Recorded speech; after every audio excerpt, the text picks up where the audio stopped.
नमो हरिहन्ताणं नमो श्वेताणं नमो आयरियाणं नमो वज्रायाणं नमो लोहे सर्वसामूणं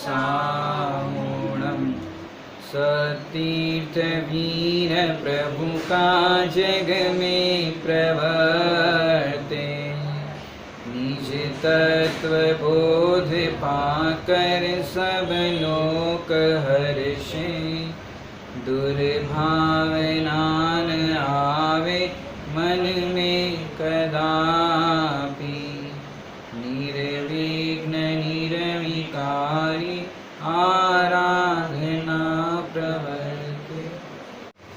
नए चक्र पर हमारी चर्चा चल रही है, जिसमें व्यवहार नय के 4 भेद पर चर्चा की और निश्चय नय का जो 5वें नंबर का जो अपना है भेद, उसका नाम अशुद्ध निश्चय नय, उस पर हमारी कल चर्चा हुई थी, जिसमें हमने बताया था तीसरे नंबर के नय में जो अशुद्ध पर्याय का कर्ता कहा था, आत्मा राग करता है, आत्मा द्वेष करता है, इस तरह के जो कथन हम करते हैं तीसरे नंबर के नय में, तो वही चीज़ 5वें नंबर में अभेद से कथन किया।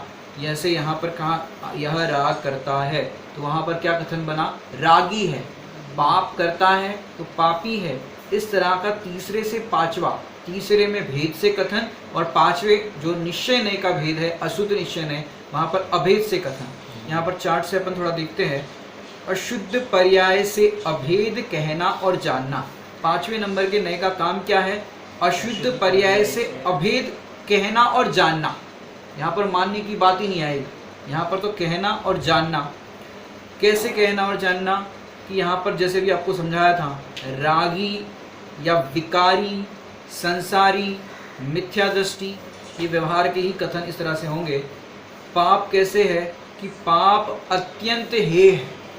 वो अपन ने पुण्य पाप की जब चर्चा ली थी तब इसको समझाया था।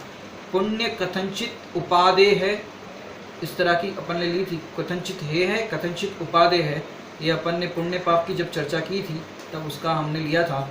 फिर ये अशुद्ध निश्चय नय के अंदर अगला बिंदु लिखा है स्वभाव विरोधी, कि ये अशुद्ध पर्याय जो है वो स्वभाव की विरोधी है। माने चाहे शुभ परिणाम हो चाहे अशुभ परिणाम हो, दोनों है वो स्वभाव से विरुद्ध परिणाम।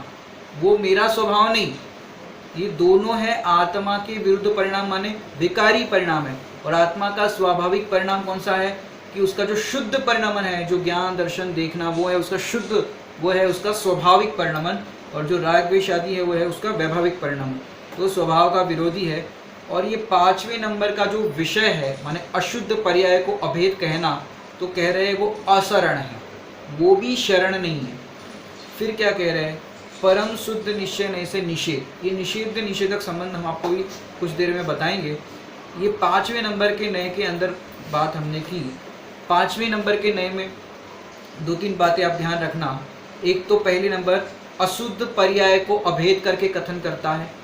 जितनी अशुद्धता पर्याय में है वो अशुद्धता का ज्ञान कराता है।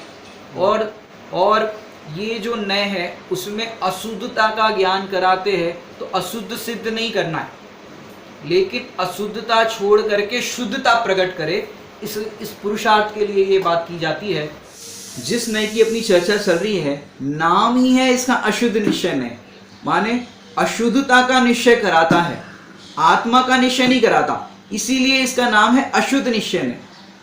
अशुद्धता का निर्णय होना ये अच्छी बात है कि बुरी बात है? जैसे रोग का निर्णय होना ये अच्छी बात है कि बुरी बात है? रोग का निर्णय होने पर क्या होगा, रोग का निर्णय होने पर रोग निकल जाएगा।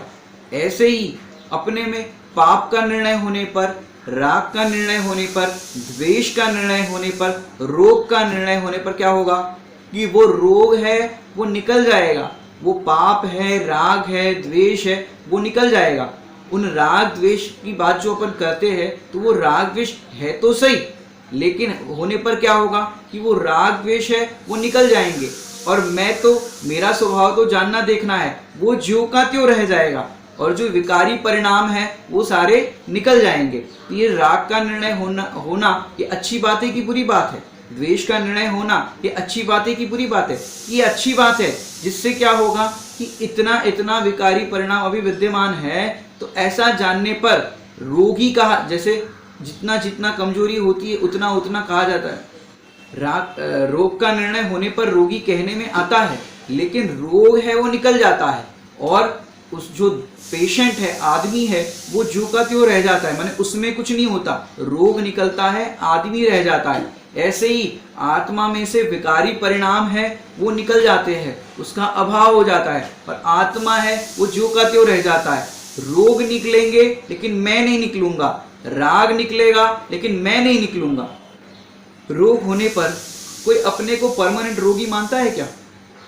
रोग की चर्चा करने पर रोगी भी अपने आप को परमानेंट रोगी नहीं मानता। ऐसे ही राग की चर्चा होने पर जिनवाणी में रागी कहा जाएगा, द्वेषी कहा जाएगा, क्रोधी, मानी, मायाचारी, लोभी, ऐसे अनेक प्रकार के व्यवहार के कथन होंगे। जिस तरह रोग होने पर रोगी कहने में आता है, उसके रोग का इलाज होता है, लेकिन अपने आप को वो परमानेंट रोगी नहीं अनुभव करता। ऐसे ही मोह राग द्वेष के परिणाम होने पर जिनवाणी माता कहेगी तुम रागी हो, द्वेषी हो, क्रोधी हो, मानी हो, मायाचारी हो, लोभी हो, लेकिन ये परमानेंट नहीं है। और जब परमानेंट नहीं है तो अपने आप को परमानेंट भी उन विकारी परिणाम रूप अनुभव नहीं करना, ना उन विकारी परिणाम रूप अपने आप को मानना, उसको अपने से भिन्न अनुभव करना, इसी का नाम है सम्यक दर्शन। जिनवाणी में मोही, रागी, द्वेषी कहेंगे तो सही, लेकिन तुम अपने को परमानेंट मोही, रागी, द्वेषी मानना नहीं। तत्वा सूत्र जी की भाषा में कहे तो जीव के दो प्रकार है, संसारीनो मुक्ताश, अर्थात संसारी और मुक्त, ऐसे जीव के दो प्रकार है। अब मुझे एक बात बताओ कि जो अरहंत भगवान है वो संसारी है कि मुक्त? अब मुझे बताओ कि संसारी जीव कौन से गुणस्थान तक है? तो आप कहोगे 14वें गुणस्थान तक को संसारी कहा। इसका अर्थ क्या हुआ? अरहंत भगवान है वो भी संसारी। क्यों? क्योंकि 14वें गुणस्थान तक संसारी की श्रेणी दी गई है, माने अरहंत परमात्मा को भी संसारी कहा। जो ये जो 5वां नय है, अशुद्ध निश्चय नय, बिंदास कह रहा है अरहंत परमात्मा है वो संसारी। अब वो अरहंत परमात्मा कुछ समय बाद सिद्धालय में विराजमान होने वाले हैं, सिद्ध बनने वाले हैं, और उनको भी ये 5वां नय है अशुद्ध निश्चय नय, वो कहता है ये संसारी है। लेकिन भैया अरहंत परमात्मा को संसारी कहने पर भी अरहंत परमात्मा की जो महिमा है वो महिमा कम नहीं होती। उसी प्रकार हम जिस गुणस्थान में हैं उस गुणस्थान में भी मोही, रागी, क्रोधी, मानी, मायाचारी, लोभी कहने पर भी मेरी महिमा नहीं घटती। जिस प्रकार अरहंत परमात्मा की महिमा नहीं घटती उनको संसारी कहने पर, उसी प्रकार मुझे भी मोही, रागी, द्वेषी कहने पर मेरी महिमा किंचित भी कम नहीं होती। राग द्वेष है इसलिए रागी द्वेषी कहने में आया, लेकिन अपनी महिमा तो कैसी है? अपनी प्रभुता तो अपने में ही है, लेकिन रागी द्वेषी कहने पर क्या होता है? इतना राग द्वेष अभी विद्यमान है पर्याय में, तो इसका ज्ञान होता है, और क्या होता है कि राग द्वेष मोह विकारी परिणाम है वो निकल जाएंगे। जैसे बुखार आने पर बुखार चला जाता है, बुखार निकल जाता है और आदमी ज्यों का त्यों रहता है, इसी प्रकार मोह राग द्वेष के परिणाम है वो निकल जाएंगे, और मैं तो त्रिकाली ध्रुव ज्ञायक परमात्मा ज्यों का त्यों रहूंगा, मैं नहीं निकलूंगा।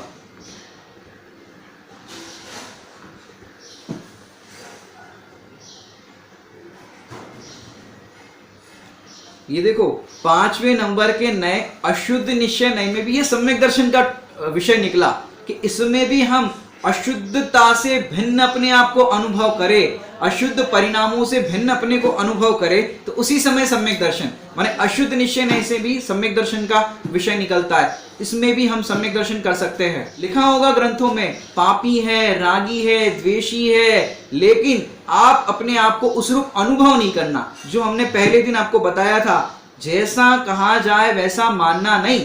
व्यवहार नहीं तो व्यवहारी जन को समझाने के लिए व्यवहार की भाषा में अनेक प्रकार के कथन करेंगे, लेकिन अपने को वैसा मानना नहीं, उससे भिन्न अनुभव करना है। 5वें नंबर का जो नय है इसका काम ही है अशुद्ध का निर्णय करना। जितना जितना विकार बचा है उतना उतना उसका निर्णय कराता है।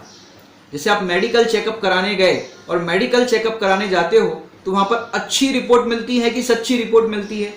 और आप क्या चाहते हो और आप रिपोर्ट निकालने जाते हो, तो वो रिपोर्ट जो आती है वो अच्छी आती है कि बुरी आती है? कि भैया जितना जितना जैसा विकार है वैसी रिपोर्ट आती है। अब वो विकार का ज्ञान, और विकार का ज्ञान होने पर या रिपोर्ट में विकार आने पर क्या होता है, आप उस बैक्टीरिया रूप अपने आप को अनुभव करते हो कि नहीं ये रोग है, विकार है, वो मेरे से भिन्न है। पता चलने पर क्या होता है कि इतनी इतनी कमजोरी है, इतना इतना अपने को रोग है, तो उसका क्या करते हैं, उसका हम इलाज करते हैं। उस रोग को दूर करने के लिए जो भी उसका शुद्ध सात्विक इलाज होता है वो हम करते हैं। उस समय आपको रोगी कहा जाएगा, पेशेंट कहा जाएगा, लेकिन आप क्या अनुभव करते हो कि भैया मैं परमानेंट रोगी नहीं हूँ, ये रोग है, विकार है, वो निकल जाएगा और मेरे को तो मैं जैसा हूँ वैसा ही रहूँगा। इसको और थोड़ा सा फैलाते हैं। अब समझो आप डॉक्टर के पास गए, रिपोर्ट निकलवाया, लेकिन रिपोर्ट नॉर्मल आ रहा है, तो आप क्या कहोगे कि भैया मुझे दर्द तो है पर रिपोर्ट कैसे नॉर्मल आ रहा है, मुझे दर्द तो है।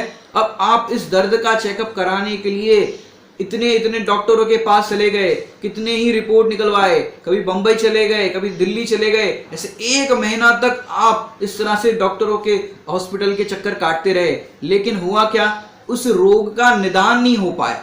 अब रोग का निदान नहीं हो पाया तो आपको कष्ट होगा कि आप प्रसन्न होंगे। और जैसे ही रोग का निदान हुआ, पता चला, लेकिन पता चला लास्ट स्टेज के अंदर कि भैया ये लास्ट स्टेज चल रहा है आपका रोग का, अब बताओ आपको क्या होगा, अरे काश ये रोग का निदान या पहले पता चल जाता, रोग का निर्णय पहले हो जाता कि ये रोग हुआ है तो हम इलाज करा पाते। अब थर्ड स्टेज में क्या करें, माने रोग का निर्णय होना ये अच्छी बात है, पहली बार में ही रोग पकड़ में आ जाए, फटाफट रोग पकड़ में आ जाए, ये अच्छी बात है कि नहीं। महाभाग्य समझते हैं कि कम से कम पता तो चल गया हमें कौन सा रोग है। अब कौन सा रोग है पता चला तो हमें इलाज करने का पता चलेगा, उस दिशा में हम इलाज करेंगे। पर रोग का ही पता नहीं चलता तो हम इलाज किसका करते, क्या करते, ऐसे ही हॉस्पिटल के चक्कर काटते रहते। अपने चेकअप में अशुद्ध निश्चय ने हमारा विकार बता दे कि इतना विकार है, ये महाभाग्य। 5 नंबर का जो अशुद्ध निश्चय नय है, ये हमारा विकार बता देता है, ये महाभाग्य है। क्यों? क्योंकि अशुद्धता का निश्चय हो रहा है, ये गुड लक है। जिनको अशुद्धता अपनी ज्ञान में जानने में नहीं आती, वो कभी भी अपनी अशुद्धता को दूर नहीं कर सकते। जानने में रोग आए तभी तो उसका इलाज होगा। ऐसे जिनको अपनी अशुद्धता का ज्ञान नहीं है, वो अपनी अशुद्धता को दूर कैसे करेंगे। वास्तव में सही बात बताए तो अशुद्धता भी उन्हें पकड़ में आती है जिन्हें शुद्धात्मा का अनुभव होता है, जिन्हें शुद्धात्मा की खबर होती है। एक दृष्टांत देते हैं, मैंने चेंज दिए, बराबर, मैंने चेंज दिए वाले को 875 रुपये। अब बताओ कम दिए कि ज़्यादा दिए। अब आप कहोगे 875 रुपये दिए, कम दिए कि ज़्यादा दिए। अब आपको परिपूर्ण ज्ञान होना चाहिए कि कितने दिए सामने वाले ने, तब आप उसका उत्तर दे पाओगे। जैसे सामने वाले ने मुझे 500 का नोट दिया और मैंने दिए 875 रुपये, तो मैंने ज़्यादा दिए। और सामने वाले ने मुझे 2000 का नोट दिया चेंज करने के लिए और मैंने 875 रुपये दिए, तो कम दिए। तो आपको प्रॉपर उसका ज्ञान होना चाहिए कि कितने दिए। ऐसे जिसे परिपूर्ण आत्मा का ज्ञान होगा उसे ही तो पता चलेगा कि कितनी कमी है। ऐसे ही मैं सिद्ध भगवान के समान हूं, तभी तो मुझे ये राग अखरेगा, तभी तो ये राग, द्वेष, क्रोध, मान, माया, लोभ, इसको दूर करने का भाव होगा। तो ये हमने अशुद्ध निश्चय नय की चर्चा की। अब आगे जो 6ठे नंबर का नय है उसकी चर्चा हम करते हैं। एक देश शुद्ध निश्चय नय, इस नय का नाम है। तीसरे नंबर पर फिर से अपन गौर फरमाते हैं कि तीसरे नंबर के अंदर हमने देखा था एक तो अशुद्ध पर्याय वाला पॉइंट, और दूसरा उसके साथ क्या था, आंशिक शुद्ध पर्याय, जिसको अपन दूसरी भाषा में कहे तो एक देश शुद्ध पर्याय। हमने दूसरा एक इंग्लिश वर्ड यूज किया था इनकम्प्लीट शुद्ध पर्याय, कि अभी वो शुद्धता पूर्णता को प्राप्त नहीं हुई है, फिर भी वो एक देश शुद्ध है, इसलिए उसको एक देश शुद्धता की अपेक्षा से तीसरे नंबर में हमने जो लिया था 3 तरह की शुद्धता की बात की थी, श्रद्धा की, ज्ञान की और चारित्र की। तो श्रद्धा की जो शुद्धता है वहाँ पर आंशिक है, जो हमने देखा था औपशमिक और क्षयोपशमिक सम्यक दर्शन। और साथ में ज्ञान को देखा तो 4 प्रकार के ज्ञान, वो है आंशिक ज्ञान, माने पूर्ण ज्ञान नहीं है, और चारित्र में औपशमिक चारित्र और क्षयौपशमिक चारित्र। इस तरह से आंशिक शुद्धता की बात तीसरे नंबर के नय में की थी। अब तीसरे से छठा, कल हमने देखा था तीसरे से पांचवा अशुद्ध निश्चय ने। अब तीसरे में जो आंशिक शुद्ध पर्याय थी या अल्प विकसित शुद्ध पर्याय थी, वो शुद्ध पर्याय को तीसरे में भेद करके कथन है और छठे नंबर के अंदर उसी को अभेद करके कथन कहा। और उस छठे नंबर के नय का नाम क्या है? एक देश शुद्ध निश्चय नय। नाम ही है एक देश और शुद्ध निश्चय नय। अभी नयों की चर्चा में निश्चय नय की चर्चा चल रही है। कल पांचवे अशुद्ध निश्चय नय की चर्चा हुई थी और अब छठे एक देश शुद्ध निश्चय नय की चर्चा हो रही है। एक देश शुद्ध निश्चय नय हमने कहाँ से समझाया? तीसरे नंबर की अल्प विकसित इनकम्प्लीट शुद्ध पर्याय माने आंशिक शुद्ध पर्याय में से ये बना एक देश शुद्ध निश्चय नय। अब एक देश शुद्ध निश्चय नय में क्या बात आएगी कि जैसे वहां पर तीसरे नंबर के अंदर आप देखो तो यह जीव ने औपशमिक सम्यक दर्शन प्रकट किया, तो छठे से अपन उसको क्या कहेंगे? अभेद करके कहेंगे तो औपशमिक सम्यक्त्वी है। किसी जीव ने माने किसी ने अवधि ज्ञान प्रकट किया तो अपन शॉर्ट में कहना हो, अभेद से कहना हो तो क्या कहेंगे? अवधि ज्ञानी। मन पर्याय ज्ञान प्रकट किया किसी मुनिराज ने तो अपन क्या कहेंगे? मन पर्याय ज्ञानी। तो इस तरह से वहां पर तो कहेंगे अवधि ज्ञान प्रकट किया, मन पर्याय ज्ञान प्रकट किया, और यहाँ उसी चीज को अभेद करके कहोगे तो भैया अवधि ज्ञानी है, मन पर्याय ज्ञानी है, तो उससे समझ में आ जाता है कि भैया इनने प्रकट किया है। तो यहाँ पर पढ़े अपन एक देश शुद्ध पर्याय से अभेद कहना और जानना, एक देश शुद्ध पर्याय से। फिर क्या कहते हैं? उपशम क्षोपशम समकीति, ये अपन ने अभेद करके कथन देखा। साथ में मुनिराज, वहां पर कहेंगे तीन कसाई चौकड़ी का अभाव, तो यहाँ पर क्या समझना भैया? ऐसा कौन जीव है? मुनिराज है, तीन कसाई चौकड़ी के अभाव वाले मुनिराज। फिर दो कसाई चौकड़ी का अभाव वाले हैं वो, यहाँ पर आत्मा के बल से किया है वो पंचम गुण स्थानवर्ती, तो वो भी एक देश शुद्धता प्रकट की है उन्होंने, पूर्णता नहीं हुई है। शुल्लक मुनिराज, तो उनकी भी एक देश शुद्धता है। और चौथे गुणस्थान से लेकर के 12वें गुणस्थान वाले, ये कौन कहे जाएंगे? एक देश शुद्धता वाले। तो कह रहे व्यवहार ही, ये व्यवहार के खाते में लिया, माने चौथे गुणस्थान से लेकर 12वें गुणस्थान तक के है, उनने प्रकट किया कैसा? एक देश शुद्ध पर्याय। पूर्णता तो केवल ज्ञान होगा तब होगी, और कसाई चौकड़ी का भी पूरा अभाव वहां पर होगा। तो यहाँ पर भी अगर देखें अपन तो एक देश शुद्ध पर्याय की अभेदता इस एक देश शुद्ध निश्चय नय में की जाती है। और एक देश ये कैसा है? एक देश प्रकट करने योग्य उपादेय। एक देश शुद्ध निश्चय नय का विषय जो है वो कैसा है? प्रकट करने योग्य उपादेय। दूसरी भाषा में अपन कहे तो संवर, निर्जरा, एक देश प्रकट करने योग्य उपादेय। और दूसरा यहाँ पर लिखा है शरणार्थी, और फिर लिखा है अशरण, और फिर लिखा है स्वभाव साधक। पहले अपन शरणार्थी को समझते हैं। शरणार्थी मतलब क्या होता है कि जो शरण, जिसका शरण ग्रहण किया जाए उसको कहते हैं शरणार्थी। माने शरणार्थी किसको कहते हैं? कि जो जिसकी शरण ग्रहण करे उसको शरणार्थी कहते हैं। जैसे आपने एक गाथा सुनी होगी, अरहंत सिद्धाचार्य पाठक साधु है परमेष्टिपण, सब आत्मा की अवस्था है, आत्मा ही है शरण। आत्मा ही है शरण। और 5 परमेष्टि कौन है? बोलो, 5 परमेष्टि कौन है? कि 5 परमेष्टि शरणार्थी है और आत्मा शरण है।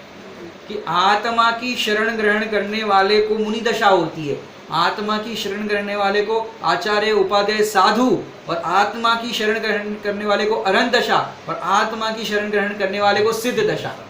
तो ये 5 प्रकार की जो पर्याय है वो क्या है? शरणार्थी है, आत्मा का शरण ग्रहण करने पर प्रकट होती है। इसलिए इसको क्या कहा कि ये कैसा है? शरणार्थी है।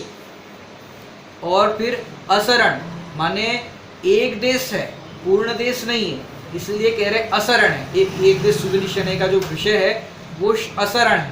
क्योंकि शरण कौन होगा 8वां नय, परम शुद्ध निश्चय नय का विषय जो त्रिकाली ध्रुव गायक परमात्मा है वो है वास्तव में शरण। इसलिए यहाँ पर कहा ये पर्याय भी कैसी है? एक देश शुद्धता वाली, वो भी असरण है। और स्वभाव साधक। संवर निजरा वाली पर्याय कौन सी है? स्वभाव की साधना में साधक है, क्योंकि वहां से साधना प्रारंभ होती है संवर प्रकट करने पर, निर्जरा होती है फिर मोक्ष होता है, इस तरह से होता है। फिर यहाँ पर लिख रहे हैं परम शुद्ध निश्चय नय से निषेध। अब हम आपको निषेधक संबंध समझाते हैं कि क्या होता है। ये हमने पहले नंबर के नए से हम पढ़ते आए हैं, हालांकि तभी हमने खुलासा नहीं किया था, हमने आपसे कहा था ये हम आपको आगे पढ़ाएंगे। जब पहले नंबर की हमने चर्चा की थी तब हमने कहा था कि आगे के नए से निषेध। इस तरह से क्या समझना कि जब उपचरित असद्भुत व्यवहार नए की चर्चा हो गई कि दूरवर्ती पदार्थों से भेद विज्ञान किया, फिर दूसरे नंबर की जब हमने चर्चा की वहाँ पर 8 कर्म और देह से भेद विज्ञान किया, मैंने 5 प्रकार के शरीर से भेद विज्ञान किया। तो अब आगामी नए से उसका निषेध होगा। किसके द्वारा निषेध आ जाएगा, हम आपको सरल दृष्टांत से समझाते हैं। अब 8वें नए की अपन चर्चा करेंगे धीरे धीरे, लेकिन यहाँ पर हम आपको निषेधक संबंध समझा देते हैं। कैसे कि देखो भैया, 8 नयों के अंदर परम शुद्ध निश्चय नय का विषय जो 8वें नंबर का नय अपन पढ़ेंगे वो त्रिकाली ध्रुव ज्ञायक परमात्मा है, वो 8वां नय का विषय है। तो उसके अंदर क्या है कि जब 8वें नय की बात चलेगी तो 7 प्रकार के जो नय हैं वो व्यवहार के खाते में चले जाएंगे।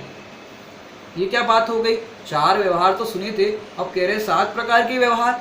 कि हाँ, जैसे हम आपको दृष्टांत दें, जैसे किसी कंपनी में कोई व्यक्ति जाए तो सीधा गेट पर जाएगा। अब गेट पर कहे कि भैया हमको फलाने शर्मा जी से मिलना है। अब गेट वाले कहे कि भैया आज नहीं मिल सकते, ऐसे ऐसे ना नुकर करे। उतने में वहाँ पर शर्मा जी गेट पर एंट्री कर रहे हो, सवेरे सवेरे आप चले गए हो और शर्मा जी एंट्री कर रहे हो। अरे क्या बात है भाई, क्या क्या कोलाहल मचा रहे हो? तो उन्होंने कहा साहब ये आपसे मिलने आए, अभी अभी आप आए हो तो हमने मना कर दिया थोड़ा। तो उन्होंने कहा कोई बात नहीं, आने दो। जैसे ही शर्मा जी ने कह दिया आने दो, अब वॉचमैन की चलेगी या वॉचमैन की नहीं चलेगी? शर्मा जी ने बोल दिया तो फिर अंदर जाएगी। अब शर्मा जी के पास गए और शर्मा जी से कहा कि शर्मा जी वो एक फाइल हमने प्रोसेस करने दी थी, उसका क्या हुआ? कि वो तो हमने आगे क्लर्क को दी, अब वो तो आगे होगी तब पता चलेगा। अब वहाँ से क्लर्क का फ़ोन आ जाए कि भैया उनको आने दो, उनका फ़ोन चल रहा और बता दे तो भैया ठीक है उनकी फाइल तैयार है, आने दो। अब जैसे ही अंदर क्लर्क ने ऊपर के ऑफिसर ने बात करी और फिर कहा कि अंदर आने दो, अब शर्मा जी की चलेगी कि नहीं चलेगी? अब क्लर्क के पास गए, वहाँ पर भी मामला ऐसे ही बात चल रही थी और अंदर मैनेजर की आवाज़ आई कि भैया उनको आने दो, अब क्लर्क की चलेगी? नहीं चलेगी। ऐसे 7 व्यक्ति मना कर रहे हैं और 8वां जो व्यक्ति है वो कह रहा है अंदर आने दो, जो उसका बॉस है वो कह रहा है अंदर आने दो। अब 7 व्यक्ति की चलेगी वॉचमैन से लेकर के अंदर तक? कि ऐसे उनकी नहीं चलेगी। जब 8वां मैनेजर जो है, माने जो उसका कंपनी का मालिक है, वो कह रहा है अंदर आने दो, तो 7 व्यक्ति को क्या किया जाएगा? माने 8वें व्यक्ति जो उस कंपनी का बॉस है उसके द्वारा 7 का निषेध किया जाएगा। ऐसे ये 8वां जो नय है परम शुद्ध निश्चय नय, जब उसकी चर्चा होगी उसको दृष्टि का विषय बनाया जाएगा। तो 7 प्रकार के जो व्यवहार है वो 7 प्रकार के जो नय है वो व्यवहार के खाते में चले जाएंगे। मैंने दूसरी भाषा में हम कहे 11वें नंबर की गाथा में वहाँ पर एक शब्द दिया है भूतार्थ और अभूतार्थ। तो भूतार्थ अभूतार्थ क्या होता है कि वो आपको पहले समझाते हैं कि भूतार्थ और अभूतार्थ, जैसे किसी कन्या का विवाह होना हो। अब कन्या का विवाह होना है तो बारात आएगी। अब कन्या एकदम तैयार हो गई शादी के लिए और जैसे ही बारात आई तो कन्या क्या करती है? बालकनी में जाती है देखने के लिए। अब वो बारात ऐसी बारात है, उस बारात के अंदर आप देखो नरेंद्र मोदी भी आए, अमिताभ बच्चन भी है, शाहरुख खान भी है, अंबानी भी है, सब बड़े बड़े सेलिब्रिटी उस बारात के अंदर आए और वो उस बारात के अंदर डांस कर रहे हैं। अब सोचो, और दूल्हा भी वहाँ पर है, घोड़े पे दूल्हा भी है और बाकी सब बारात में डांस कर रहे हैं, सब इस तरह के सेलिब्रिटी। अब दुल्हन जब बालकनी में आएगी तो किसको देखेगी? कि वो दूल्हे को देखेगी। अब बाकी सब है कि नहीं? कि बाकी सब होने पर भी उसकी नज़र तो दूल्हे पर है। तो उस समय दूल्हा है वो भूतार्थ और बाकी सब होने पर भी अभूतार्थ। समझ में आ रही कि नहीं बात? दूल्हा है वो भूतार्थ और बाकी सारे अभूतार्थ। क्यों? जिसको जिसकी रुचि होती है उसको वो ही वो दिखता, और जिसको जिसकी रुचि नहीं होती, आपको सुना दे, जिसको जिसकी रुचि होती है उसको वो ही वो दिखता, जिसको जिसकी रुचि नहीं होती होने पर भी नहीं दिखता। बाकी सब सेलिब्रिटी होने पर भी नहीं दिखते, उसको तो सिर्फ अपना दूल्हा दिखता है। ऐसे जब परम शुद्ध निश्चय नय का विषय शुद्धात्मा की दृष्टि करनी हो, उस समय ये सातों प्रकार के नए व्यवहार हो जाएंगे। ये किसके द्वारा निषेध्य है कि ये परम शुद्ध निश्चय नय का जो विषय है वो है निषेधक, और उसके द्वारा ये निषेधे जाते। समझे ये बात, ये निषेध निषेधक संबंध। तो इस तरह से पहले की दूसरे की बात होगी तो पहला निषेध जाएगा, तीसरे की बात होगी तो दोनों निषेध जाएंगे, चौथे की बात होगी तो इस तरह से, आठवें की जब बात होगी तो सातों का निषेध हो जाएगा। उसका निषेध करना माने हटा देना ये बात नहीं है, वो गौण रूप से, जैसे हमने वो सेलिब्रिटी वहां पर उपलब्ध है, वहां पर है बारात के अंदर, लेकिन दूल्हे पर दृष्टि है तो बाकी सब होने पर भी दृष्टि वहां से हट जाती है, सिर्फ दूल्हा ही दिखता है। ऐसे यहाँ त्रिकाली ध्रुव गायक परमात्मा पर दृष्टि की तो उस समय उसको गायक के अलावा और कुछ भी नहीं दिखता, नए नहीं दिखते, नए का पक्ष नहीं दिखता, पक्षातिक्रांत एकमात्र गायक परमात्मा दिखता है। तो ये भूतार्थ और अभूतार्थ ये समझने लायक है। तो छठे नंबर का जो नय है, एक देश शुद्ध निश्चय नय, वहां पर एक देश जो पर्याय थी उस पर्याय को अभेद करके कथन किया वो एक देश शुद्ध निश्चय नय में। अब हम देखते हैं सातवें नंबर का नय, इसको हम देखेंगे चौथे नंबर के नय से। चौथे नंबर के नय के अंदर दो भेद बताए थे हमने, कौन कौन से? एक तो 100% शुद्ध पर्याय, पूर्ण शुद्ध पर्याय जिसे हमने कहा था, और साथ में बताया था अनंत गुणों का भेद। 100% शुद्ध पर्याय में क्या बताया था, किस पर्याय का कर्ता कहा कि सम्यक दर्शन की अपेक्षा से श्रद्धा गुण की बात करें तो क्षायिक सम्यक दर्शन का कर्ता कहा श्रद्धा गुण की पूर्ण शुद्ध पर्याय। ज्ञान की अपेक्षा से कहे तो कौन सा? केवल ज्ञान। और चारित्र की अपेक्षा से कहे तो कौन सा? कि अपना ये यथा क्या चारित्र कहो या क्षायिक चारित्र कहो, उसका कर्ता कहना। तो अब ये एक देश शुद्ध निश्चय नय के बाद अब हम चर्चा करते हैं साक्षात शुद्ध निश्चय नय। साक्षात शुद्ध निश्चय नय में क्या है कि चौथे नंबर में जो पूर्ण शुद्ध पर्याय का कर्ता कहा था, वहां पर इस तरह से कथन होता है कि महावीर भगवान ने इस तिथि के दिन समझो केवल ज्ञान प्रकट किया। अब केवल ज्ञान प्रकट किया, इस तरह का लंबा चौड़ा वाक्य होगा, ये पूर्ण शुद्ध पर्याय है, केवल ज्ञान वाली पर्याय। अब शॉर्ट में कहना हो तो सातवें नंबर से क्या कहेंगे? केवल ज्ञानी। सरल, वहां पर भेद से कथन और यहाँ पर अभेद से कथन। तो चौथे से ये सातवां, माने इसका कोड नंबर क्या बनेगा? 47। याद रखने के लिए हम आपको सरल कर रहे हैं, ये 47। चौथे में पूर्ण शुद्ध पर्याय भेद से बताई और सातवें में वही चीज अभेद से हो गई। यहाँ पर पढ़ते हैं पूर्ण शुद्ध पर्याय से अभेद कहना और जानना। पूर्ण शुद्ध पर्याय से अभेद कहना और जानना। यहाँ पर कौन कौन सी पर्याय पूर्ण शुद्ध बताई कि यहाँ पर सिद्ध पर्याय भी बता दी जो गुणस्थानातीत है पूर्ण शुद्धता वाली अपेक्षा से देखे तो, क्योंकि अरहंत परमात्मा को हमने वहां पर लिया था छठे नंबर के अंदर, बराबर। तो और नहीं, अरहंत परमात्मा को हमने 5वें नंबर में लिया था अशुद्ध पर्याय में संसारी की अपेक्षा से, और यहाँ पर 7वें नंबर के अंदर हम पूर्ण शुद्धता की अपेक्षा से ले रहे हैं। तो देखिए यहाँ पर सिद्ध पर्याय गुणस्थानातीत बताई, फिर श्रद्धा गुण की पर्याय में क्षायिक समकीति उसको लिया, क्षायिक सम्यक दृष्टि जीव को लिया अभेद कथन में। फिर 7वें नंबर में लिया कार्य जीव कि जिसके आश्रय से प्रकट होता है कार्य, तो यहाँ पर कार्य जीव लिया।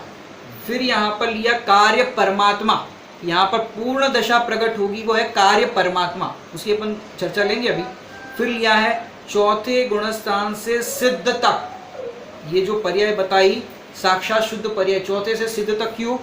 क्योंकि चौथे में श्रद्धा गुण की अपेक्षा से गए तो पूर्ण शुद्ध पर्याय सम्यक दर्शन की जो क्षायिक समकीति गई वो चौथे में, और आगे तक अपन ले तो शुद्ध दशा तक पूर्ण शुद्ध दशा होती है इस अपेक्षा से। अब इसमें चौथे गुणस्थान से सिद्ध तक व्यवहार ही। फिर क्या कह रहे हैं, ये जो पूर्ण शुद्ध पर्याय है वो है प्रकट करने योग्य उपादेय। पूर्ण शुद्ध पर्याय कैसी है? प्रकट करने योग्य उपादेय। और फिर उसमें क्या लिखा है? शरणार्थी। ये भी शरणार्थी है क्योंकि पर्याय है, किसकी शरण ग्रहण करेगा तो पर्याय प्रकट होगी? कि आत्मा की शरण ग्रहण करने पर ये पूर्ण शुद्ध पर्याय प्रकट होती है, इसलिए इसको भी शरणार्थी कहा। और स्वभाव साधक, ये जो हमने अभी बताया था वही पॉइंट यहाँ पर रिपीट किया। फिर लिखा है प्राप्ति, व्यक्ति और परम शुद्ध निश्चय ऐसे निषेध। इन पॉइंट पर अभी हम चर्चा करते हैं। पहले ऊपर आ जाइए, ऊपर के बिंदुओं से चर्चा करते हैं। यहाँ पर लिखा है कार्य जीव, वहाँ से चर्चा करते हैं अपन। कार्य जीव 7वें नंबर के नए में, 7वें नंबर का नए का नाम क्या है? साक्षात शुद्ध निश्चय नय। इस साक्षात शुद्ध निश्चय नय में क्या होता है कि जो पूर्ण शुद्ध पर्याय है वो साक्षात प्रकट हो गई, माने अब कुछ करना ही नहीं रहा, जो चाहिए था हमें साक्षात प्रकट हो गया। यहाँ पर देखिए कार्य जीव, इसका मतलब ये कार्य हुआ है तो कोई कारण जीव भी होगा, जिसके कारण से हुआ। अब जैसे दूध है तो दूध मीठा हुआ, ये कार्य। अब दूध मीठा हुआ तो किसके आश्रय से हुआ, किस कारण से हुआ? यह शक्कर से हुआ, तो शक्कर के कारण दूध मीठा हुआ, तो मीठा होना ये कार्य। दूध मीठा है और ये मीठा दूध कार्य, और जिस शक्कर के आश्रय से हुआ ये शक्कर है उसका कारण। ऐसे यहाँ पर जो कार्य जीव माने कार्य प्रकट हुआ, शुद्धता का कार्य प्रकट हुआ, तो किस कारण से हुआ? कि जीव रूपी कारण से ये प्रकट हुआ। फिर कह रहे हैं कार्य परमात्मा। अब हम एक काम करते हैं, 8वां और 7वां इस तरह से दोनों नए का कंपैरेटिव आपको समझाना चाहते हैं तो और सरल हो जाएगा आपको। 8वें, अब ये 7वां और 8वां एक साथ चलेगा। अब 8वें नए का नाम है परम शुद्ध निश्चय नय। परम माने परम क्या होता है पता है आपको? सुपरलेटिव। माने एक तो माने अपन देते ना पत्र लिखते हैं तो एक तो पूज्य लिखते हैं, पूज्य पिताजी, और फिर और सम्मान देना हो तो क्या लिखते हैं? परम पूज्य। माने सुपरलेटिव वाली बात है, बिग, बिगर, बिगेस्ट। तो इस तरह का होता है ना, ग्रामर में पढ़ते हैं। तो यह परम माने सर्वोत्कृष्ट। तो परम, फिर कह रहे शुद्ध, और फिर निश्चय नहीं। तो निश्चय नहीं क्या हमने आपको बताया था, परम का अर्थ क्या हो गया? जो एकदम सुपर है, माने सुपर पावर जिसे अपन कहते हैं, सर्वोत्कृष्ट। और शुद्ध, शुद्ध सबको पता है, शुद्ध इसको कहते हैं जिसमें किसी भी प्रकार की मिलावट ना हो। 100% शुद्ध सोना, कि जिसमें 24 कैरेट का सोना हो तो उसमें किसी भी प्रकार की मिलावट नहीं होती, एकदम प्योर शुद्ध होता है, इस तरह का सोना होता है। ऐसे ही ये शुद्धता कैसी है कि जिसमें किसी भी प्रकार की मलिनता नहीं है। ये आत्मा कैसा है कि आत्मा में किसी भी प्रकार की मलिनता नहीं। रागादि पर्याय होने पर भी आत्मा राग रूप परिणमित नहीं होता, वो तो ज्यों का त्यों रहता है। ये परम शुद्ध निश्चय का विषय। अब परम शुद्ध निश्चय का विषय कैसा है ये आपको थोड़ा सा समझाते हैं। ये है नयों का राजा। पहले अपन इसमें थोड़ा सा पढ़ लेते हैं। द्रव्य को गुण, शुद्धाशुद्ध पर्याय, भेद से भिन्न, अभेद, अखंड, नित्य जानना, कहना। अब क्या कह रहे हैं यहाँ पर? द्रव्य को गुण माने द्रव्य को गुण कहना, माने गुण कहो कि द्रव्य कहो, दोनों एक ही बात है, तो वो ज्यों का त्यों रहता है। फिर शुद्धाशुद्ध पर्याय माने शुद्धाशुद्ध पर्याय है, इसके आश्रय से होती है।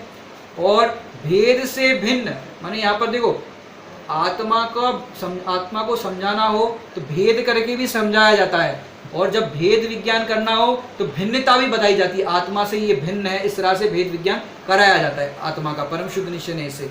और अभेद, आत्मा कैसा है? अभेद है, अखंड है, और कैसा है? नित्य जानना।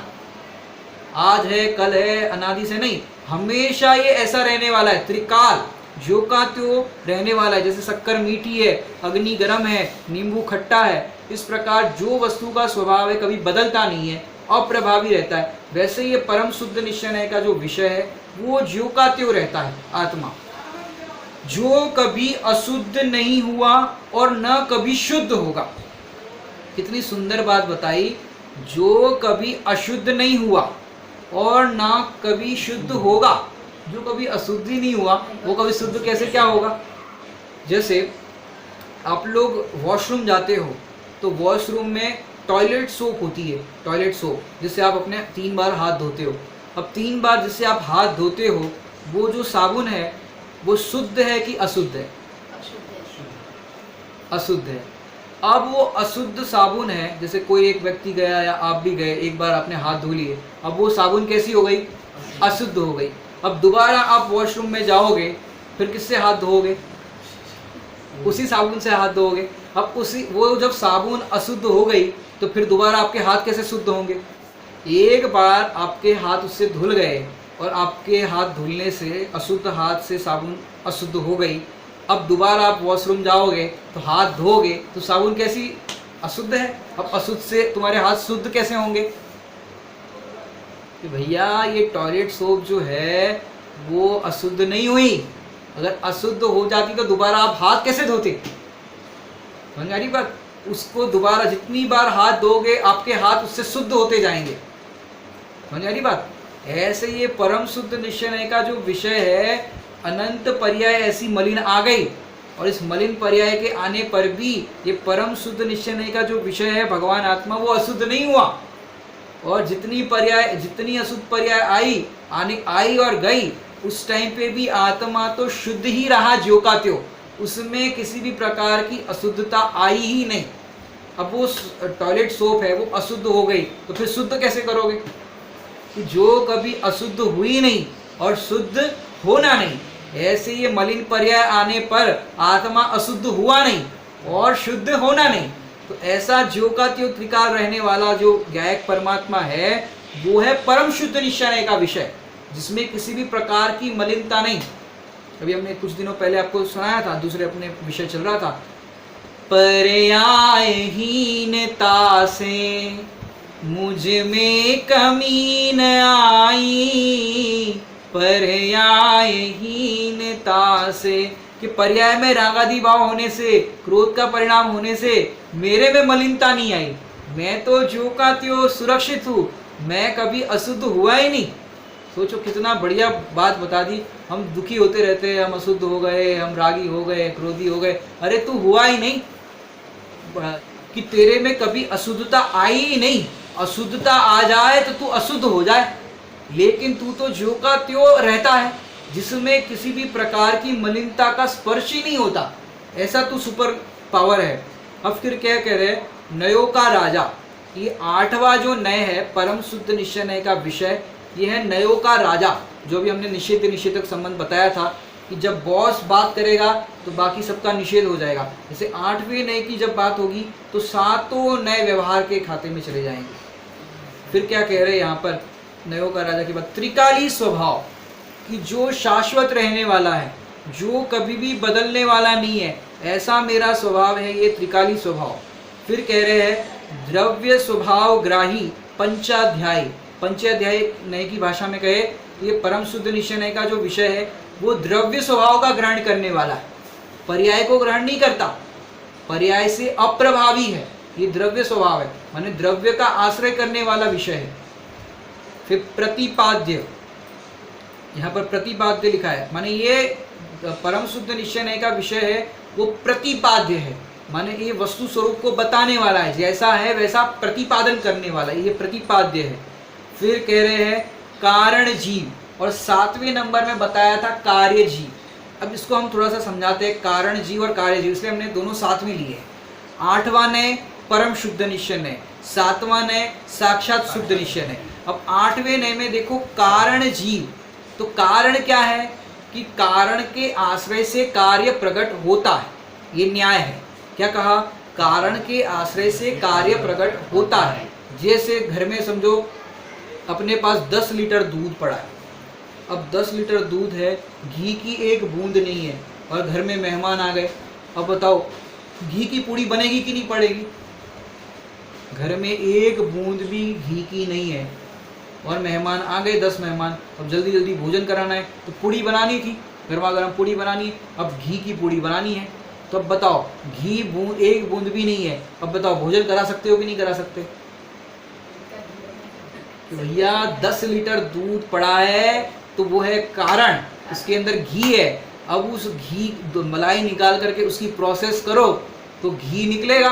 और जब घी देखो, घर में देखा होगा माता बहनों को दूध देख करके बता देती है कितना घी निकलेगा, उसका ऊपर देख देख कर बता देते हैं। तो दूध है वो कारण और उसकी प्रोसेस होने पर जो प्रकट होता है वो है कार्य, वो है घी।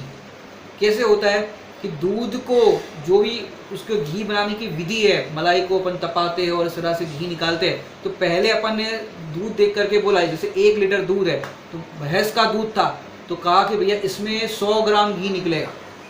अब दूध देख करके बोला 100 ग्राम घी निकलेगा, तो ये तो कारण है, कारण देख करके बोला। और प्रोसेस करके जब घी निकाला, साक्षात कटोरी में घी निकला, तो अपन क्या कहेंगे भैया, ये साक्षात घी जैसा कहा था वैसा प्रकट हो गया। ऐसे ही ये यहाँ पर देखो, अब टेलर के पास भी जाते हो तो वो कपड़ा देख करके बताता है हाफ कुर्ता बनेगा कि फुल कुर्ता बनेगा। अब अपन कहते भैया फुल कुर्ता बना दो, वो कहेगा भैया इसमें हाफ बनेगा। अरे भैया पहले बनाओ तो सही फिर बताना।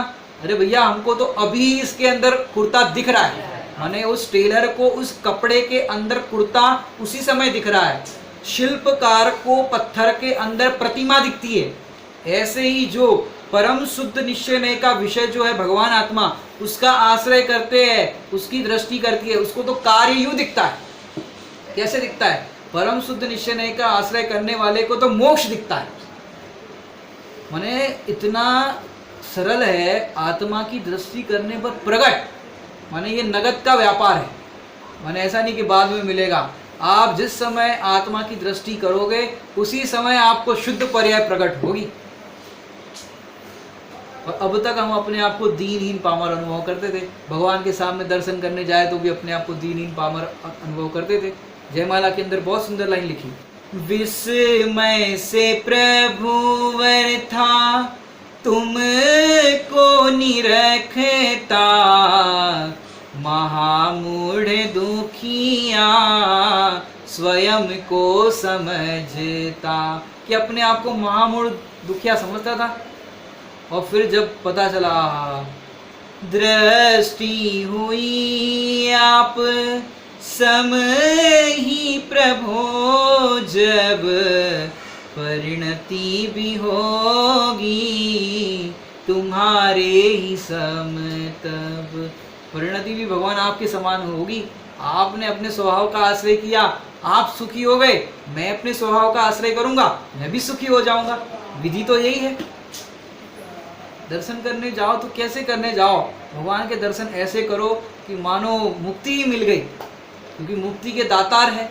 उन्होंने प्रकट की अपना आत्मा का आश्रय करके, और वो हमें ये विधि बता रहे, बिन बोले भी प्रकट कर रही, बिना बोले ही विधि बता रहे। अंतर सन्मुख उनकी दृष्टि हमें बता रही कि सुख अपने में है। इस तरह से परम शुद्ध निश्चय का जो विषय है वो हमें द्रव्य स्वभाव की दृष्टि कराता है। कारण है ये परम शुद्ध निश्चय का विषय, और उसकी प्रोसेस करने पर, माने उसका आश्रय करने पर साक्षात, चाहे वो सम्यक दर्शन हो, क्षयिक सम्यक दर्शन हो, तो दशा को अपन मुख्यतः लेंगे तो ये दशा इसके आश्रय से प्रकट होती है। अब देखिए कारण परमात्मा, ये 8वें नंबर के अंदर लिया है कारण परमात्मा। ये कारण परमात्मा है, और इसके आश्रय से जो प्रकट होता है वो 7वें नंबर के अंदर वो क्या प्रकट होगा? कार्य परमात्मा। कारण होता है तो कार्य की चिंता नहीं होती। क्या कहा?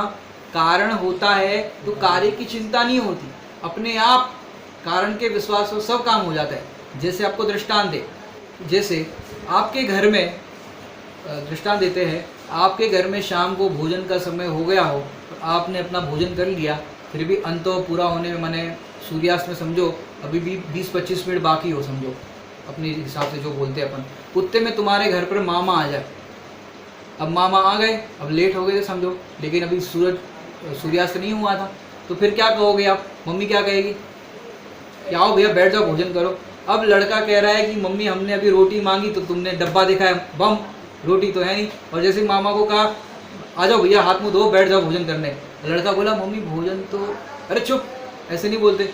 और बेटे से कहा जल्दी फ्रिज में से गिल की निकालो, और उतने में क्या किया, मामा को बोल दिया, भैया को बोल दिया भैया जाओ थोड़ा हाथ मुंह धो लो, फ्रेश हो जाओ, कपड़े बदल दो। उतने में मम्मी ने क्या किया, फ्रिज में से गिलकी निकाली, फटाफट छीली और संभाल करके एक तरफ छोंक लगाने रख दी, एक तरफ आटा उसन लिया और एक तरफ सब्जी बन रही, एक तरफ रोटी बन रही है। और बच्चे से कहा थोड़ा ककड़ी टमाटर सलाद बना दो, और 10 मिनट के अंदर तो रोटी तैयार, सब्जी तैयार। अब बेटा तो सोचने लगा, मम्मी ने कहा कि भोजन कराते हैं, चलो आ जाओ पाटा लगाओ। अब बेटा सोच रहा है कि भोजन कहाँ से कराएंगे, रोटी तो है नहीं, सब सामान खलास, सब खत्म हो गया। अब मम्मी को किस बल पर मम्मी ने कहा भोजन कराते हैं कि भैया डब्बे के अंदर आटा पड़ा है, फ्रिज के अंदर सब्जी पड़ी है, अब कैसे नहीं कराएंगे। कि जिसको कारण का विश्वास होता है, कार्य की चिंता नहीं होती कि भोजन कैसे कराएंगे। ऐसे कारण जिसके आश्रय से शुद्धात्मा का अनुभव होता है, वो कारण तो मैं ही हूँ, और मेरे आश्रय से ये शुद्ध पर्याय प्रकट होती है, तो मुझे किसकी चिंता, ये ऑल टाइम अवेलेबल है। फिर क्या कहते हैं, मैंने कारण और कार्य की बात की। फिर कह रहे हैं यहाँ पर 7वें नंबर में प्राप्ति, और यहाँ 8वें नंबर से देखें तो प्राप्ति ही है। इस प्राप्ति की प्राप्ति कैसे होती है कि सदा काल विद्यमान है। भैंसरी की भाषा में कहे तो हाजरा जागतो जीव उभो से ते क्या जाए, हाजरा हजूर सदा विद्यमान है, कि सदा विद्यमान है, बस तू उसकी दृष्टि करे, आश्रय करे तो प्राप्त हो जाए। तो यहाँ पर 7वें में प्राप्ति और 8वें में वो प्राप्त है सदा काल। फिर क्या कह रहे हैं, सभी द्रव्यों में गुणास्थानाति, ये सभी द्रव्यों में कहा जाए तो सभी जितने भी जीव द्रव्य है उसके अंदर ये सदा प्राप्त है। फिर क्या कह रहे, गुणस्थानाती, ये परम शुद्ध निश्चय का विषय क्या है, आत्मा है, वो गुणस्थानातीत है। आत्मा का गुणस्थान नहीं होता, आत्मा तो गुणस्थानों से पार है, इसलिए कहा गुणस्थानाती। फिर द्रव्यान योग का प्राण, ये परम शुद्ध निश्चय का विषय क्या है, द्रव्यान योग का प्राण है, इसके आश्रय से ही पूरा द्रव्यान योग टिका हुआ है, आत्मा के आश्रय से। फिर क्या कह रहे हैं, श्रद्धा में आश्रय करने योग्य, कि श्रद्धा में कैसा है, आश्रय करने योग्य है, ये परम शुद्ध निश्चय का विषय, त्रिकाली ध्रुव 11 परमात्मा। फिर क्या कह रहे हैं, सदा उपादेय, ये भगवान आत्मा कैसा है, सदा उपादेय है। और शरण, जो भी हमने शरण शरणार्थी की बात की थी, तो ये भगवान आत्मा सदा शरण है, और बाकी सातों नए अशरण है, माने उसका शरण ग्रहण करने योग्य नहीं है। वो शरणार्थी हमने अभी एक शरणार्थी में भी लिया था, ये छठा और 7वां। फिर कहा प्राप्ति, ये अपन ने ले लिया। फिर अव्यक्त, ये भगवान आत्मा है, वो अव्यक्त है, दिखाई नहीं देता, लेकिन अनुभूति उसकी हो सकती है क्योंकि वो सदाकाल विद्यमान है। और सर्वथा सत्य, कि परम शुद्ध निश्चय का विषय वो सर्वथा सत्य है। अपन इसका भी कंपैरेटिव देखते हैं, हम बहिरात्मा है, अंतरात्मा है कि परमात्मा है। तो भैया देखो, अशुद्ध निश्चय नहीं कहेगा बहिरात्मा, माने अशुद्धता देखने पर बहिरात्मा होती है, बहिरात्मा कहलाता है अशुद्धता देखने पर। और जो स्वभाव की दृष्टि करता है वो अंतरात्मा, तो छठे से अपन देखें तो अंतरात्मा। और 7वां नंबर का जो साक्षात प्रकट हो गया उसको कहेंगे परमात्मा। लेकिन परम शुद्ध निश्चय का विषय वो क्या कहता है, ना हम बहिरात्मा है, ना हम अंतरात्मा है, ना परमात्मा है, हम तो मात्र आत्मा है। आप अगर 47 नंबर की गाथा पढ़ो नियम सार जी में, तो वहां पर लिखा है जैसे सिद्ध आत्मा है, सिद्ध भगवान को आत्मा कहा कि भैया सिद्ध भगवान भी आत्मा ही है। ये तो कर्मों की उपाधि और कर्मों के नाश की अपेक्षा से पर्यायों के नाम पड़े। 8 कर्मों का नाश हुआ तो कह रहे सिद्ध हो गए।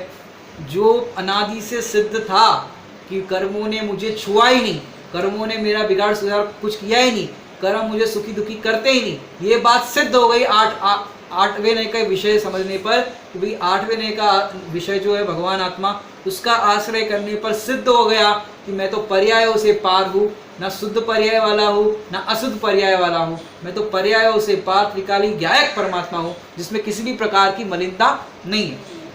अब आपको समझाते हैं कि अब ये पर्याय की चर्चा की, द्रव्य की चर्चा की, तो ये परम शुद्ध निश्चय का विषय जो सदा से प्राप्त है, फिर भी अपन को प्राप्त क्यों नहीं हुआ। हमारे पास विद्यमान है जो भगवान आत्मा है वो, पर प्राप्त क्यों नहीं हुआ। तो अपन छेड़ाला की भाषा में कहे तो मोह महामद पियो अनादि भूल आपको भरमतवादी, कि अपने आप को भूल गया था। दूसरी भाषा में कहे तो याददाश्त चली गई। दृष्टांत देते आपको, जैसे पति एकदम ऑडी कार लेकर के आया और पत्नी को बताई देखो कितनी शानदार ऑडी कार लेकर आए, तो पत्नी क्या कहेगी, चलो अपन लॉन्ग ड्राइव पे जाते, घूमने के लिए जाते। अब दोनों लॉन्ग ड्राइव पर चले गए, पूरा रोड बढ़िया हाईवे पर चले गए। अब क्या हुआ कि हाईवे पर चले तो गए, लेकिन फिर क्या हुआ कि हाईवे पर जा रहे थे। अब पत्नी ने भी मेकअप वगैरह करके रखा था, हालांकि करना नहीं चाहिए, तो अब उसने करके रखा। या तो एक महिलाओं की आदत होती है, आज मैं कैसी लग रही हूँ जरा बताना। अब पति कर रहे हैं ड्राइव और उतने में पत्नी बगल में बैठी है, कैसी लग रही हो। अब जवाब नहीं दे तो भी प्रॉब्लम, और सामने ध्यान नहीं दे ड्राइविंग में तो भी प्रॉब्लम। अब पत्नी ने दोबारा पूछा, बताओ तो सही कैसी लग रही हो। नहीं, ऐसे बिना ध्यान दिए पहले तो बोल दिया, हाँ ठीक लग रही हो। अरे पहले देखो तो सही कैसी लग रही हो। अब जैसे ही पत्नी की ओर देखा, उतने में वहां पर से ध्यान हटा रोड पे से, और एक ट्रक के साथ एक्सीडेंट हो गया। और एक्सीडेंट में क्या हुआ, पत्नी को तो ज़्यादा चोट नहीं लगी, लेकिन जो पति है ड्राइव कर रहा था, सीधा उसका सर स्टेयरिंग के ऊपर। और स्टेयरिंग के ऊपर आपने देखा होगा फिल्मों में एक्सीडेंट होता है तो उसकी हॉर्न बजने लग जाती है।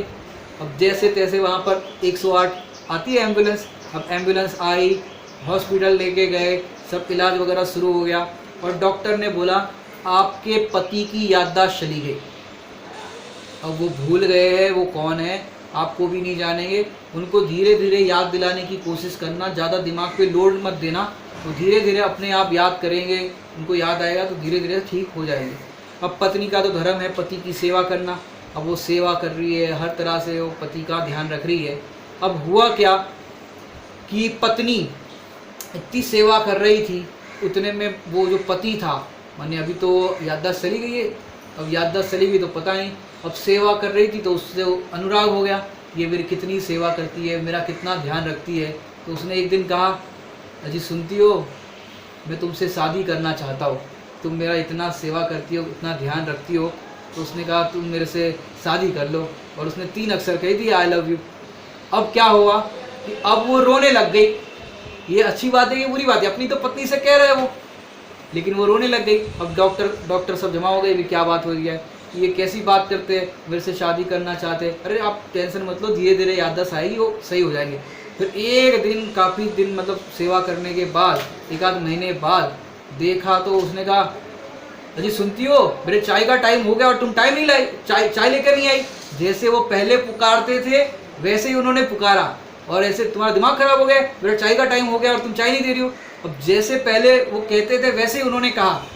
अब वो प्रसन्न हो रही, क्योंकि उनको लगा कि पहले जैसे जिस नाम से पुकारते थे वैसे ही पुकारने लग गए। अब वो प्रसन्न हो गई। अब सब लोग कह रहे कि अभी तुम पहले तो रो रही थी जब उनने कहा शादी करना चाहते, तो इसने सोचा कि एक बार मैं पूछ के देखती हूँ। आप अभी 1 महीने पहले कुछ कह रहे थे कि मेरे से शादी करना चाहते हो, टेस्ट कर रही थी कहीं इनकी याददाश्त सही में वापस आई है कि नहीं आई। तो टेस्ट करी थी कि आप कह रहे थे मेरे से शादी करना चाहते हो, तो शादी करोगे। अरे क्या बात कर दी हो, शादी करना चाहते हो, तुम मुझे पति बनाना चाहते हो। अरे मैं तुम्हें पति बनाना चाहती हूँ। अरे पति बनाना चाहती हूँ, मैं तुम्हारा पति हूँ, होना नहीं है। ऐसे मैं परमात्मा हूँ, होना नहीं है। मैं तो सदा से परमात्मा हूँ, और हूँ की हकार करने पर, मैं हूँ ऐसा विश्वास करने पर आनंद की लहरें उठने लगती है, और आनंद ही आनंद होने लगता है, तो पर्याय में भी वो परमात्मापना प्रकट हो जाता है। परमात्मा होना नहीं है, मैं तो परमात्मा हूँ। ऐसे ये परम शुद्ध निश्चय का जो विषय है वो क्या बताता है, मुझे होना नहीं है, मैं तो हूँ। एक और दृष्टांत देकर के समझाते आपको। नरेंद्र मोदी ने, अब ये लॉकडाउन चल रहा था तो बहुत सब गरीब लोगों को बहुत आपत्ति हो रही थी, तो मोदी जी ने सब नोटबंदी के अंदर बहुत सारे पैसे इकट्ठे करे थे, तो गरीबों के अंदर सबको 1-1 लाख रुपए के चेक बांटे गरीबों को। अब 1-1 लाख के चेक बांटे, तो गरीबों में जो थोड़ा बहुत समझदार था उसने क्या किया, बैंक अकाउंट खोला, 1 लाख का चेक जमा किया और कैश बना लिए, और अच्छा खासा अच्छे कपड़े वपड़े पहन के अच्छा मकान वगैरह लेके रहने लगा। अब वो दूसरा व्यक्ति था, उसको भी 1 लाख का चेक मिला था, लेकिन उसको चेक क्या होता है ये पता नहीं, उसने तो पुंगी बना करके ऐसे जेब में रख दिया था, समझो चाय जैसे रख दिया था। अब फिर वो एक दिन भीख मांगते मांगते अपने ही मित्र के घर के बाहर गया, जो साथ में भीख मांगता था समझो। तो उसने कहा, अरे इतना बढ़िया मकान, इतना सब कुछ, तेरे कपड़े वपड़े, वो भीख मांग रहा था, तो वो भीख देने के लिए आ गया। और फिर देखा, अरे तू यहाँ पर, ये किसका घर है? बोले मेरा घर है, वो उस दिन चेक मिला था, चेक, वो चेक का कमाल है। बोले कौन सा चेक? बोले वो चेक दिया था मोदी जी ने। बोले अच्छा वो तो मेरे पास ऐसे ही रखा है। लेकिन क्या हुआ, लॉकडाउन के कारण सब बैंक वगैरह बंद थी। अब बैंक वगैरह बंद थी तो वो चेक का कैश बन नहीं सकता था। अब जितने दिन तक उसके जेब में वो चेक रहेगा या वो अकाउंट खुलाएगा, प्रोसेस होगी, तब तक वो अपने आप को कैसा अनुभव करेगा? भिखारी अनुभव करेगा। नहीं नहीं, मेरे पास तो पैसा है। भले ही वो चेक है फिर भी अपने आप को मानता है कि मेरे पास पैसा है, बैंक में जमा करूंगा कैश आ जाएगा। ऐसे ही हम संसार अवस्था में है, लेकिन जिसके आश्रय से मुक्त अवस्था प्राप्त होती है, जिसके आश्रय से सुख प्रकट होता है, वो तो चेक मेरे पास है, वो भगवान आत्मा मेरे पास है। उस भगवान आत्मा का अनुभव करने पर मैं भगवान पना पर्याय में भी प्रकट कर लूँगा। ऐसे शुद्ध पर्याय प्रकट होती है, साक्षात मोक्ष होता है। ऐसे हम सब शुद्धात्मा का आश्रय करें, इसी मंगल भावना से विराम दें।